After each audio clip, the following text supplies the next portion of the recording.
દિવાળી સમયે જે પાણીનો કકળાટ શરૂ થયો છે વડોદરા શહેરમાં, તેને ટાળવા માટે મ્યુનિસિપલ કમિશનર એક્શન મોડમાં છે.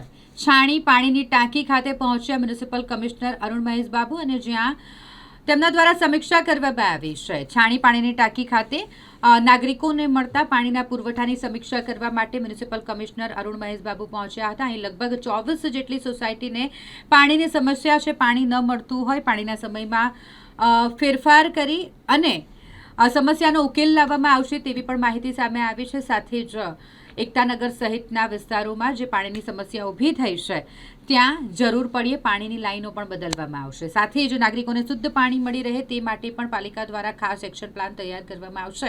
હાલ તો છાણી પાણીની ટાંકી ખાતે પહોંચેલા મ્યુનિસિપલ કમિશનર જેઓ દ્વારા સમીક્ષા કરવામાં આવી અને જરૂરી સૂચનાઓ પણ આપવામાં આવી છે.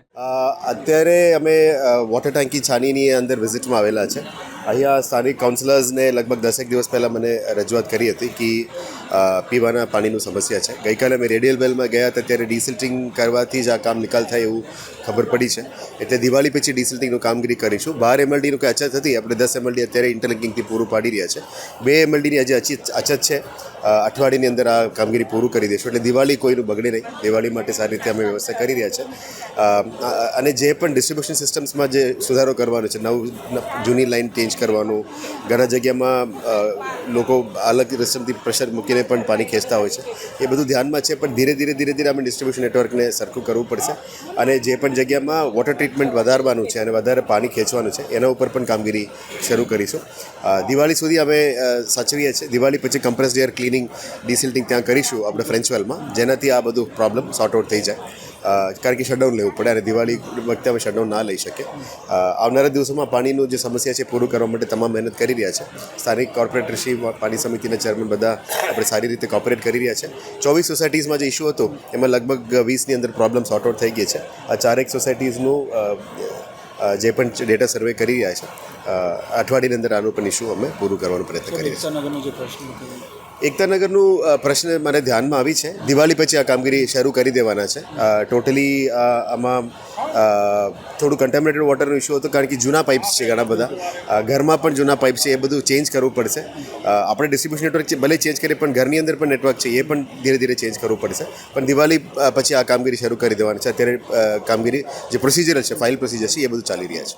2 દિવસ પહેલાં કમિશનરશ્રીને સંયુક્ત રૂપે વોર્ડ 2ના અમારા સભાસદો, કાઉન્સિલરશ્રીઓએ પાણી બાબતે રજૂઆત કરી. છેલ્લા ખાસા ટાઈમથી પાણીની અનિયમિતતા અને પૂરતા સમયમાં ના મળવાના લીધે કમિશનર સાહેબ અને પાણી પુરવઠા વિભાગના અધિકારીઓ બાબતને ધ્યાનમાં લઈ આપણે જોયું હશે કે ગત રોજ કમિશનરશ્રી રવિવારના દિવસે પણ મહીસાગર ખાતે પાણીના સ્ત્રોતોની મુલાકાત લીધી. અત્યારે અમે છાણી જકાતનાકાવાળી ટાંકી ઉપર કમિશનર સાહેબ અને પાણી પુરવઠાના અધિકારીઓ સાથે વિઝિટ લીધી છે. આ ઝોન 9 વાગ્યાની જગ્યાએ આજથી 10 વાગે આપવાનું નક્કી કર્યું છે. પાણીનો લેવલ 10 વાગ્યા સુધી આવી જતો હોય છે. 2 MLD પાણી હજી પણ ઓછો મળી રહ્યો છે, એટલે એ બાબતે પણ કાર્યવાહી ચાલુ છે. આપના માધ્યમથી વિસ્તારના નાગરિકોને હું વિશ્વાસ અપાવું છું કે આપની જરૂરિયાતોને ધ્યાનમાં રાખીને પૂરતા પ્રમાણમાં પાણી આપવા માટે વડોદરા મહાનગરપાલિકા પ્રયાસબંધ છે, કરબંધ છે.